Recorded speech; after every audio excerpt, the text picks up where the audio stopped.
الفصل 17 بيولوجيا المعتقد. كان لبروس ليبتون عالم الأحياء الجزئية الذي عمل سابقا بجامعة ستانفورد في كاليفورنيا رؤى علمية تركت آثارا عميقة في فهمنا للمرض والصحة والشفاء. أحب في محاضراته العامة وفي مقابلاته الشخصية أن يلقي الكرة في ملعب جمهوره من خلال طرحه سؤال: ما مخ الخلية المفردة؟ وكانت الإجابة النموذجية التي يتلقاها كما تلقاها مني هي: النواة بالطبع. وبالطبع النواة ليست هي مخ الخلية، إن مخنا هو العضو المسؤول عن اتخاذ القرار، ومخنا هو الذي يعمل وسيطا بيننا وبين البيئة. في حياة الخلية الفردية لا تؤدي النواة وظائف مماثلة لأنشطة المخ. غشاء الخلية هو ما يفعل. في التطور الجنيني البشري ينشأ كل من الجهاز العصبي والجلد من النسيج نفسه، وهو الأديم الظاهر. تستخدم الخلايا الفردية غشائها بوصفه جلدا وبوصفه جهازا عصبيا، فالغشاء شأنه شأن الجلد، يحيط بالبيئة الداخلية للخلية ويحميها، وفي الوقت نفسه توجد على سطحه الملايين من المستقبلات الجزئية التي تعمل كأعضاء حسية للخلية، فهي ترى وتسمع وتستشعر وتفسر مثل المخ الرسائل الواردة من الوسط الخارجي للخلية، وهو يسهل أيضا تبادل المواد والرسائل مع البيئة. واتخاذ القرار يتم هو الآخر في الغشاء وليس في النواة، حيث تقع المادة الوراثية للخلية. بمجرد أن نفهم هذه الحقيقة البيولوجية الأساسية نصبح قادرين على إبصار حقيقة الافتراض الشائع القائل بأن الجينات هي عوامل حاسمة للسلوك البشري والصحة. قد يغفر للناس هذا الاعتقاد الخاطئ. صدرت عبارات لها هيبة شبه دينية من بعض العلماء والسياسيين، وتنبؤات بالتقدم الطبي الهائل، وجميعها ترحب بالتصريحات التي أعلنت في عام 2000 عن اقتراب الباحثين من فك شفرة الجينيوم البشري أو المخطط الجيني لجسم الإنسان. قال الرئيس بيل كلينتون في حفل البيت الأبيض بمناسبة الهدنة بين مجموعتين من العلماء تتسابقان لإكمال الجينيوم: اليوم نتعلم اللغة التي خلق الله بها الحياة. وقال دكتور ستيفن وورن عالم الوراثة الطبية الأمريكي ومحرر المجلة الأمريكية للوراثة البشرية: أشعر صدقا أن هذا سيحدث ثورة طبية، لأننا سنفهم ليس فقط ما يسبب المرض وإنما ما يمنعه. ولكن من المحتم أن تأتي النتائج الفعلية لمشروع الجينيوم مخيبة للآمال. فعلى الرغم من أن المعلومات العلمية التي اكتشفت مهمة في حد ذاتها، لا يسعنا توقع أن يسفر برنامج الجينيوم عن الكثير من المنافع الصحية الواسعة في المستقبل القريب، ذلك إن أسفر عن أي منافع بالأساس. أولاً، لا تزال توجد الكثير من المشكلات الفنية التي تحتاج إلى حل. يمكن تشبيه حالاتنا المعرفية الراهنة فيما يتعلق بالتركيب الجيني للبشر باستخدامنا نسخة من قاموس أكسفورد الإنجليزي المختصر بوصفه النموذج الذي ألفت من خلاله مسرحيات ويليام شكسبير أو روايات تشارلز، ولاستنساخ أعمالهما. كل ما تبقى الآن هو العثور على حروف الجر والقواعد النحوية والمؤشرات الصوتية، ثم معرفة كيف وصل المؤلفان إلى القصص والحوارات والوسائل الأدبية الرفيعة. كتب أحد أبرز المراسلين العلميين المفكرين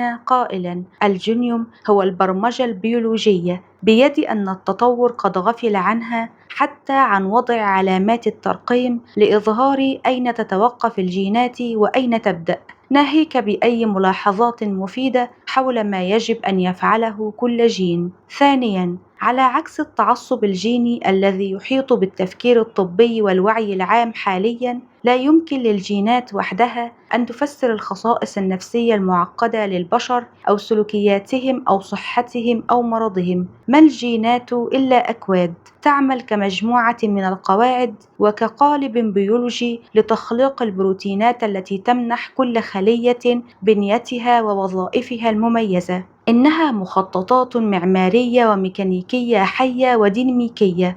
أما تحقق الخطة من عدمه فيعتمد على ما هو أكثر بكثير من الجينات نفسها. توجد الجينات وتعمل داخل إطار الكائن الحي، ولا تتحدد أنشطة الخلايا ببساطة من خلال الجينات الموجودة في نواتها، وإنما من خلال متطلبات الجسم بأكمله، ومن خلال تفاعل الجسم مع البيئة التي لا بد أن ينجو فيها. البيئة هي المسؤولة عن تشغيل الجينات أو إطفائها، وهذا يفسر لما أن أعظم التأثيرات على تطور البشر وصحتهم وسلوكهم هي تلك الخاصة بالبيئة الحاضنة. لن يحدث أن يجادل أي شخص يربي النباتات أو الحيوانات في الدور الأساسي الذي تلعبه الرعاية المبكرة في تشكيل الطريقة التي تتكشف بها القدرات والإمكانات الجينية، ولكن لأسباب لا علاقة لها بالعلم يجد الكثير من الناس صعوبة في استيعاب المفهوم نفسه عندما يتعلق الأمر بتطور البشر. هذا العجز الفكري هو إحدى مفارقات القدر، لأن الإنسان من بين جميع أنواع الحيوانات هو أكثر من يتحدد أداؤه طويل الأمد من خلال البيئة المبكرة، وبالنظر إلى ندرة الأدلة على أي دور حاسم للعوامل الوراثية في معظم مسائل المرض والصحة. قد يتساءل المرء عن أسباب كل الهرج حول مشروع الجينيوم. لماذا ينتشر التعصب الجيني؟ إننا كائنات اجتماعية، وللعلم أبعاده الإيديولوجية والسياسية شأنه في ذلك شأن جميع المواضيع الأخرى. كما أشار هانز سيلي، فإن افتراضات الباحث غير المعترف بها غالبا ما تحدد ما سيكتشفه وتقيده. إن القبول بالرأي القائل بأن الأمراض نفسية أو جسدية وراثية في المقام الأول يسمح لنا بتجنب الأسئلة المزعجة حول طبيعة المجتمع الذي نعيش فيه. إذا أتاح لنا العلم أن نتجاهل الفقر أو السموم التي يصنعها الإنسان أو الثقافة الاجتماعية المحمومة والضاغطة بوصفها أشياء مساهمة في المرض، فيمكننا النظر فقط إلى الإجابات البسيطة الدوائية والبيولوجية. يساعد هذا النهج في تسويغ القيم والبنيات الاجتماعية السائدة والمحافظة عليها، وقد يكون أيضا مربحا، فقد ارتفعت قيمة الأسهم في شركة سيليرا الشركة الخاصة المشاركة في مشروع الجينيوم بنسبة 1400% بين عامي 1999 و2000. الضجيج الجينيومي ليس فقط علما ضعيفا، وإنما هو أيضا موضوع تشكيك من الناحية الدينية. في قصة الخلق في سفر التكوين يخلق الله الكون أولا ثم الطبيعة، وبعدئذ يبدأ بتشكيل النوع البشري من جوهر الأرض. لقد علم ما لم يعلمه بيل كلينتون، وهو أن البشر منذ بواكير حياتهم لا يمكن فهمهم بمعزل عن بيئتهم. إن الوسط الداخلي لجسم الإنسان هو البيئة الجسدية والنفسية والعاطفية التي تشكل تطورنا وتؤثر في تفاعلاتنا مع العالم طوال العمر. والوسط الداخلي للخلية الفردية هو المحيط المباشر للخلية الذي تستقبل من خلاله المواد المرسلة التي تنشأ في الخلايا المجاورة، وفي النهايات العصبية المتحكم فيها من بعيد، وفي الأعضاء البعيدة التي تفرز المواد الكيميائية في الدورة الدموية. ترتبط المواد المعلوماتية بمستقبلات على أسطح الخلايا، ثم في غشاء الخلية وفقا لمعدل قابلية الخلية في تلك اللحظة تنتج المواد المستجيبة التي تذهب إلى النواة وتوجه الجينات لتخليق بروتينات معينة لتنفيذ وظائف محددة.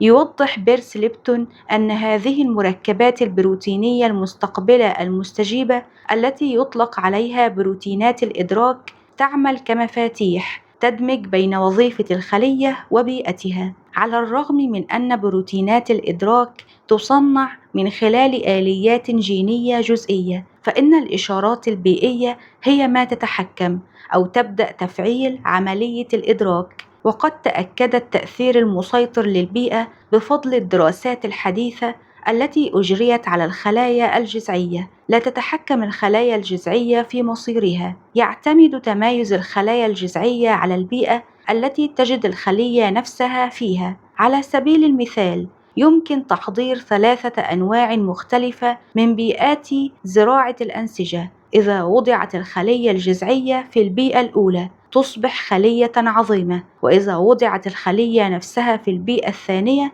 تصبح خلية عصبية، وإذا وضعت في البيئة الثالثة تتحول إلى خلية كبد. تفاعل الخلية مع البيئة هو ما يتحكم في مصير الخلية، وليس برنامج وراثي قائم بذاته. إحدى النقاط الرئيسية في تفسير دكتور ليبتون الذكي للنشاط البيولوجي هو أن الخلايا في أي وقت مثلها مثل الكائن البشري بأكمله، يمكنها أن تكون إما في وضع دفاعي وإما في وضع نمو، ولكن ليس كلاهما. إن انطباعاتنا عن البيئة تتخزن في الذاكرة الخلوية عندما تكون التأثيرات البيئية المبكرة ضاغطة بشكل مزمن. يتلقى الجهاز العصبي النامي وبقية أعضاء نظام الBNA الفائق رسائل كهربائية هرمونية كيميائية متكررة مفادها أن العالم غير آمن أو حتى معاد. هذه التصورات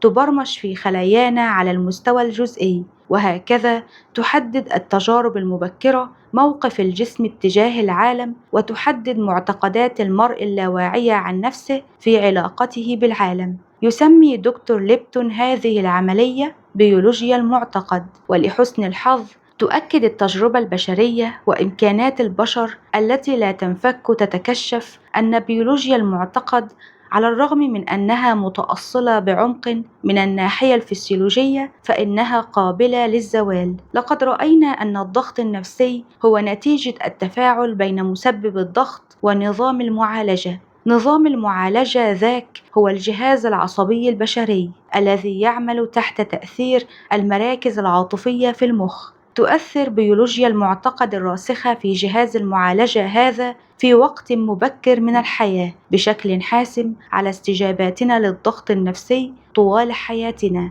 هل نميز الضغوط النفسية أن نضخم التهديدات المحتملة لسلامتنا أم نقلل من شأنها؟ هل نعتبر أنفسنا وحيدين عاجزين لا نحتاج إلى المساعدة أبدا، لا نستحق المساعدة أبدا، محبوبين مضطرين إلى بذل جهد كي نستحق الحب، غير محبوبين بشكل ميؤوس منه؟ هذه معتقدات غير واعية متأصلة على المستوى الخلوي. إنها تتحكم في سلوكياتنا بغض النظر عما نظن على المستوى الواعي. إنها تبقينا في أوضاع دفاعية منغلقة أو تسمح لنا بالانفتاح على النمو والصحة. سنلقي الآن نظرة من كثب إلى بعض هذه التصورات المتأصلة بعمق. 1. يجب أن أكون قوياً.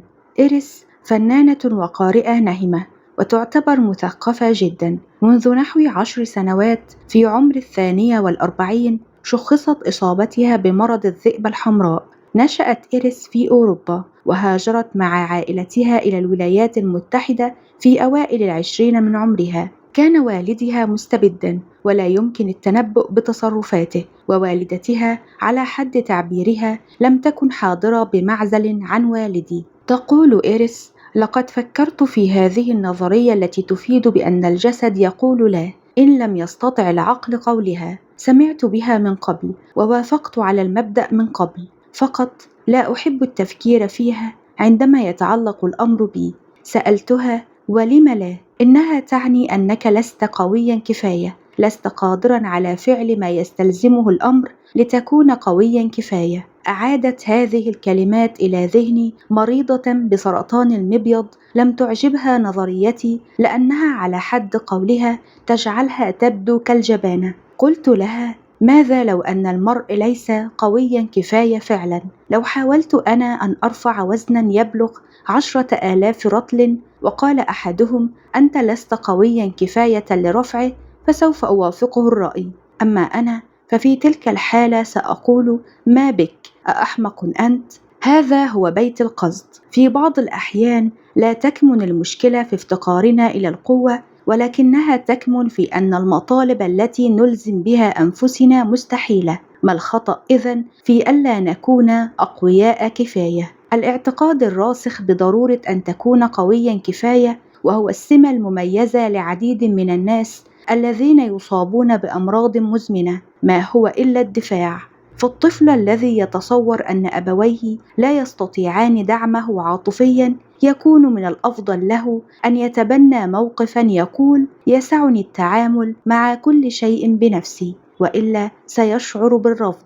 إحدى طرق عدم الشعور بالرفض هي عدم طلب المساعدة مطلقا وعدم الاعتراف بالضعف مطلقا. أن أعتقد أنني قوي كفاية لتحمل كل تقلباتي وحدي. سرعان ما اعترفت إيريس أنها عندما يتصل بها أصدقاؤها بخصوص مشكلاتهم فإنها لا تحكم عليهم أو تتهمهم بالضعف، هم مرتاحون في اعتمادهم عليها ويرونها متعاطفة وداعمة. كان من الواضح أن معاييرها المزدوجة أن تتوقع من نفسها أكثر مما تتوقعه من الآخرين، لا علاقة لها بالقوة وإنما بانعدام السلطة. كذلك الذي يشهده الطفل يمكن للطفل أن يصبح أقوى مما ينبغي له لأنه لا يملك سلطة.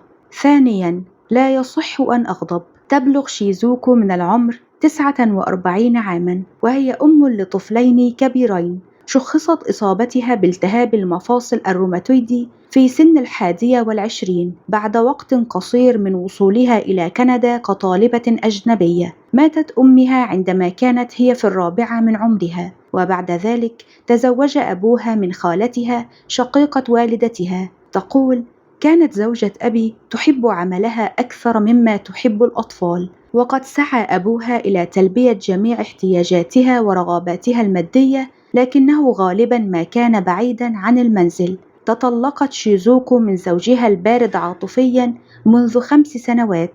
تقول: كان زواجي كارثيا. في الفترة التي عشت فيها مع زوجي كنت متعبة طوال الوقت أربي الأطفال. الإعياء هو أحد الأعراض الشائعة لمرض الروماتيزم، وقبل حلول الساعة 13 كنت أستلقي على الأريكة فيواصل زوجي الشكوى قائلا: لم تفعلي شيء ولا شيء. قالت: إني كنت أستغله كبطاقة طعام مجانية. قلت: هل سبق وشعرت بالغضب؟ نعم، كنت غاضبة عليه طوال الوقت. هل عبرت عن غضبك؟ لا، بالطريقة التي ربتني بها زوجة أبي أظن أنه لا يفترض بي أن أغضب. ثالثاً، إذا غضبت لن أكون محبوباً. لم يكن آلان المصاب بسرطان المريء سعيداً في زواجه. لعل القارئ يتذكر إحساسه بأن زوجته عاجزة عن أن تكون رومانسية وحميمية وكل الأمور التي أحتاج إليها. قلت: كيف عبرت عن عدم رضاك؟ هل غضبت يوما بسبب ذلك؟ هل شعرت يوما بالغضب حيال ذلك؟ قال: من الصعب الإجابة عن هذا السؤال، لأنني صرت أشعر بالغضب طوال الوقت الآن.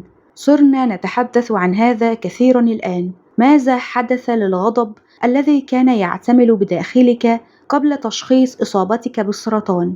لا أدري. أرى ما ترمي إليه وهو صحيح على الأرجح. أين تعلمت كبت غضبك؟ سؤال وجيه. أحسب أنني لم أحلل المسألة بما يكفي. أظنه انبثق من رغبتي في أن أكون محبوبا. إذا غضبت فلن يحبك الناس. رابعا، أنا مسؤول عن العالم بأسره. لازلي اختصاصي اجتماعي يبلغ من العمر 55 عاما ويعزو مرضه هو الآخر بالتهاب القولون التقرحي إلى ضغوط العلاقة. قال: بدأ المرض خلال زواجي الأول. كنت أتعرض للكثير من الضغط النفسي وكان المرض في أسوأ صوره. لم يعد بذاك السوء منذ أمد طويل. أعاني الآن أحيانا بعض النزيف غير أنه محدود للغاية. كانت علاقتي بزوجتي الأولى متقلبة دائما. أحسب أنها لم تكن راغبة في المشاركة. لم تقم علاقاتنا قط على الشراكة. كان علي أن أفكر نيابة عنها. أصبح الأمر جنونا حقيقيا، إذ صار علي أن أفكر فيما يمكننا أن نفعله معا. لم تخبرني قط بما أرادت فعله. كان علي أن أختار فيلما أعرف أنه سيعجب كلينا، فيلما يمكننا أن نذهب إليه معا ويسعد به كلانا. ألم يزعجك أن تلعب ذلك الدور؟ بالتأكيد. ماذا فعلت بذلك الغضب؟ ابتلعته دون ريب. لم أستطع الشجار، لأن حينها كانت لتقول: أترى هذا الزواج سيء. كان الخلاف معها مؤشرا على أن العلاقة سيئة. كان علي أن أكون في منتهى الحذر. عندما بدأت أواعد إيفا زوجتي الحالية كنت كلما تشاجرنا أبدأ في الابتسام. أخبرتها أنني أستمتع بأننا نستطيع الشجار والاختلاف حقا من دون أن أخشى ابتعادها عني. كان لدي بالتأكيد مخاوف من رحيل الناس، من الهجر. تطلب الأمر عدة شهور بعد بداية ظهور أعراض لازلي ليلجأ إلى المساعدة الطبية. قال: لم أكن مستعدا لقبول ضعفي في مواجهة المشكلات. كان للأمر علاقة كبيرة بحبي للكمال ورغبتي في أن أكون على ما يرام تماما، وفي ألا يكون بي أي خطب. عندما كانت لازلي في 9 من العمر مات والده فجأة جراء نوبة قلبية، وبعد عامين شهد الوفاة المفاجئة لأخيه بسبب تمدد الأوعية الدموية للمخ. يقول: بعدها صار لدي طقس هوسي كل ليلة، روتين للتأكد من أن الناس لن يموتوا. لا تمت، لا تمت. كانت هذه طريقتي للتحكم في عدم موت الناس في حياتي. في أحد الأيام كنت أتحدث مع طبيب نفسي، قلت له: لقد تخليت عن ذلك الطقس ولا أدري إلى أين ذهب. واتتني فجأة لحظة تجل، أعرف أين أذهب. لقد أصبحت اختصاصيا اجتماعيا، وصرت الآن أحاول إنقاذ العالم. كانت محاولاتي لإنقاذ العالم وفشلي في ذلك تسبب لي الكثير من الضغط النفسي، وها أنا في إجازة من الضغط النفسي منذ 2 أو 3 أعوام. أدركت أخيرا أنني لا أستطيع إنقاذ العالم، حتى إن لدي شعارا توصلت إليه أنا وطبيب نفسي: لأكن مرشدا لا إلها. وقد ناسبني هذا. كنت تعتقد إذن أن كل هذه الفوضى الآثمة في العالم خطأك. في مرحلة ما كنت أعتقد أنها سواء كانت خطأي أم لا فلا بد أن أكون أنا من يصلحها. كيف ظهر ذلك في عملك؟ حسنا، إذا لم يبلي والدي، أقصد عملائي، بلاء حسنا، كنت أشعر أنني لا أمتلك المعرفة الكافية. كنت بحاجة إلى أن أعرف أكثر وأحظى بمهارات أفضل. كنت بحاجة إلى العثور على الحل الأمثل والعمل بجد أكبر وقراءة المزيد من الكتب والذهاب إلى ورش عمل. لم أكن مضطرا للتنقيب بعمق عن المعنى الكامن وراء استبدال لازلي الفرويدي بكلمة عملاء آباء، ذلك لأنه لم يصبح فقط رفيق والدته الأهم وعزائها بعد وفاة والده وشقيقه الأكبر، وإنما اتضح أيضا أنه تولى هذا الدور منذ ولادته. قال: أرادتني أمي حقا أن أكون سعيدا. لطالما كان شغلها الشاغل أن علي أن أكون سعيدا، ولطالما كان ذلك ما أحاول فعله. حاولت أن أكون سعيدا في طفولتي. لم أعرف ماهية الاكتئاب، لم أعرف حتى ماهية المشاعر الحزينة. اعتادت أمي أن تقول إنني كنت طفلا سهل المراس، وهي الصفة التي يمتلكها أخي.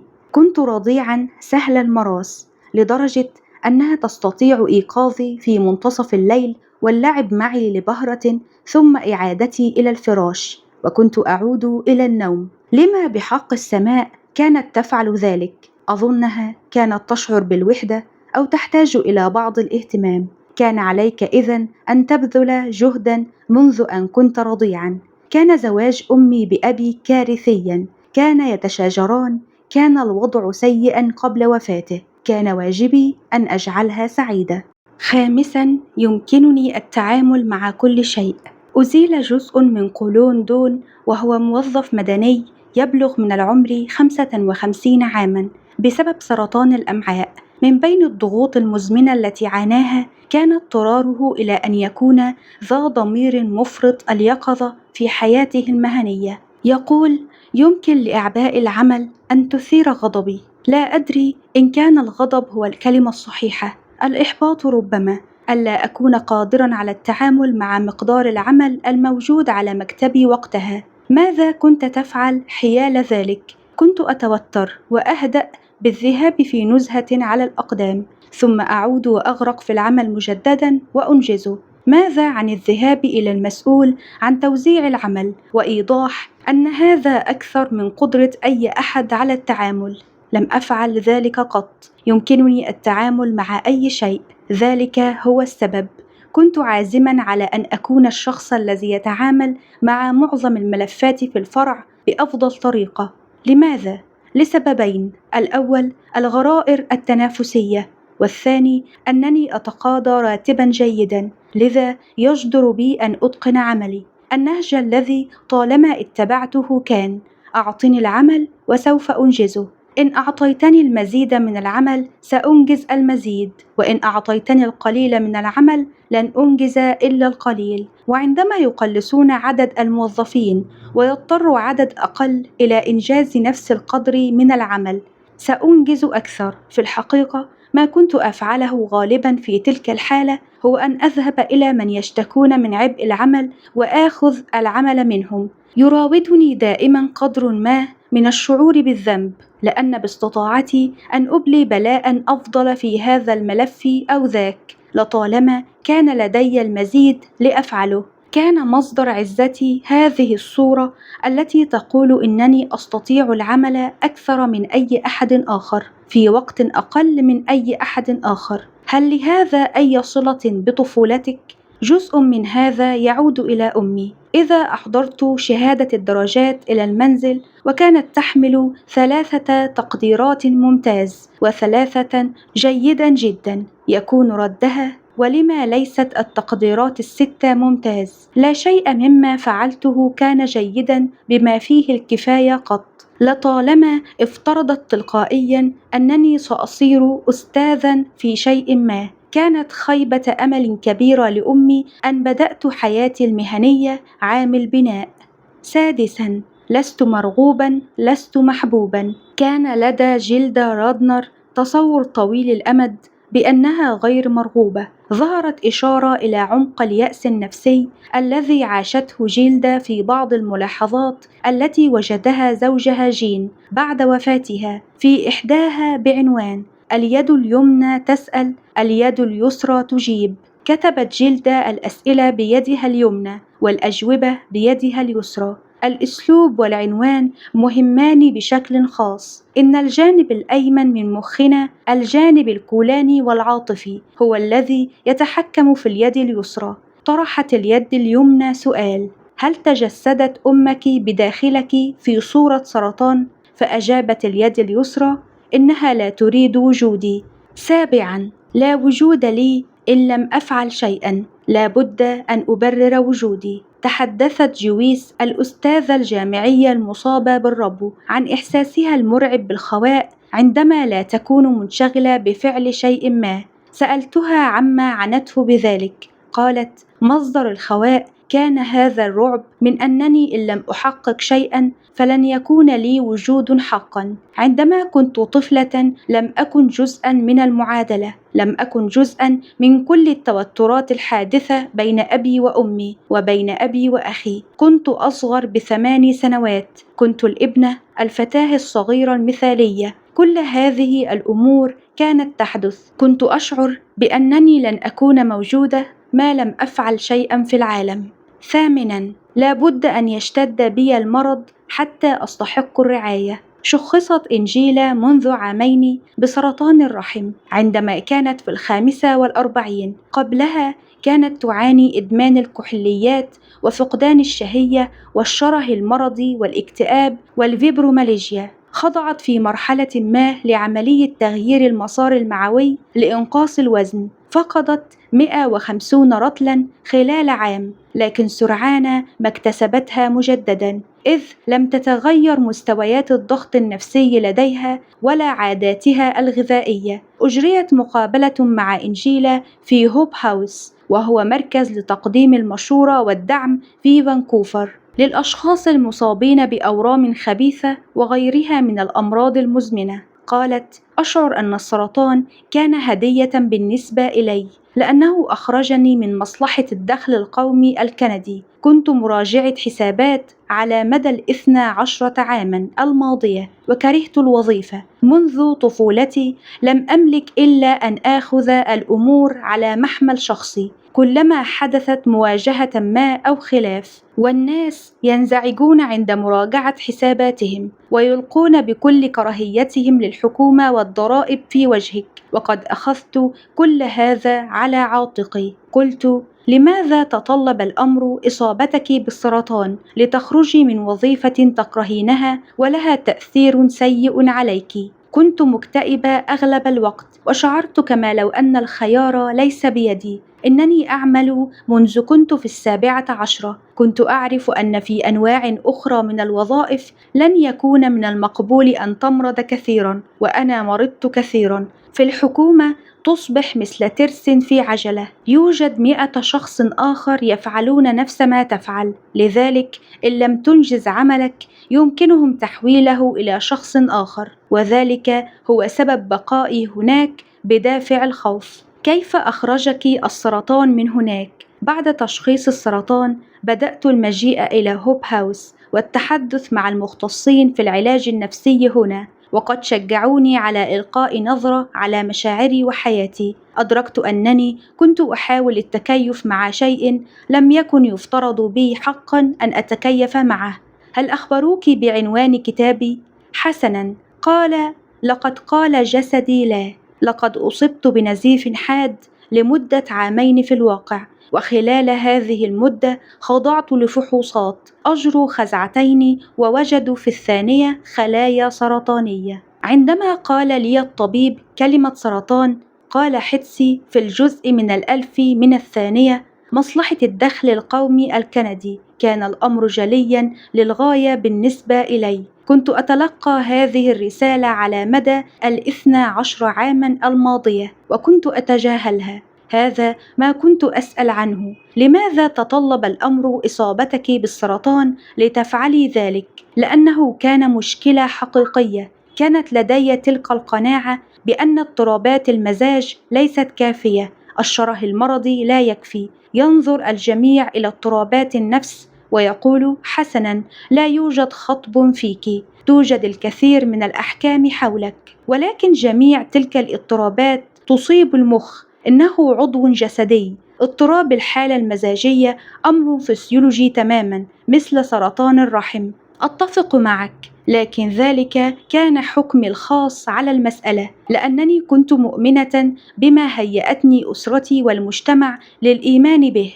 حقيقة أنني كنت مكتئبة، وأن الوظيفة تجعلني مريضة لم تكن كافية في ذهني. كنت قلقة كثيرا مما قد يفكر فيه الآخرون، والأهم عائلتي. نظام الدعم الذي وجدته إنجيلا منذ تشخيصها بالسرطان مكنها من مواجهة مشكلاتها. تقول: شعرت بأمان لم أشعر به من قبل، لا سيما عندما مررت بكل تلك الأمور المتعلقة بالتحرر من مصلحة الدخل القومي الكندي. حظيت بكثير من التشجيع لفعل أشياء، وحب الأشياء التي تسعدني، وفعل الأشياء التي لدي شغف لها. على الرغم من أن البشر قادرون على فعل كل شيء، فمن الصعب قبول حقيقة أن هنريتا والدة جيلدا لم ترد حقا أن تكون ابنتها موجودة، أو أن والدة لازلي قد رغبت يوما عن وعي في أن يكون ابنها مسؤولا عن سعادتها،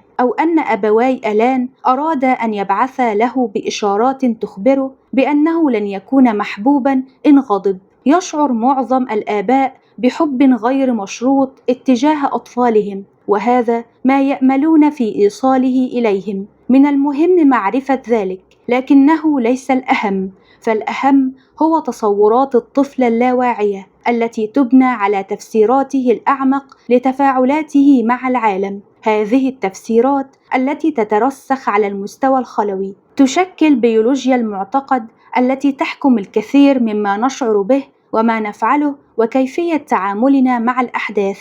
المساهم الرئيسي في نشأة العديد من الأمراض. جميع الحالات التي نظرنا فيها هو العبء الزائد الناتج عن المعتقدات اللاواعية. إذا كنا لنا أن نتعافى، فمن الضروري أن نبدأ المهمة التدريجية المؤلمة لعكس مسار بيولوجيا المعتقد التي تبنيناها في وقت مبكر جدا من الحياة. مهما تناولنا من علاج خارجي، فإن عوامل الشفاء تقبع داخلنا. لا بد من تغيير الوسط الداخلي. إيجاد الصحة ومعرفتها من كثب يستلزم البحث، القيام برحلة إلى مركز بيولوجيا المعتقد خاصتنا، وذلك يعني إعادة التفكير وإعادة التعرف على حياتنا. أيا كانت طريقة العلاج التي يختارها الناس، الطب التقليدي مع العلاج التكميلي أو من دونه، طرق بديلة مثل التداوي بالطاقة أو تقنيات العقل والجسد المختلفة،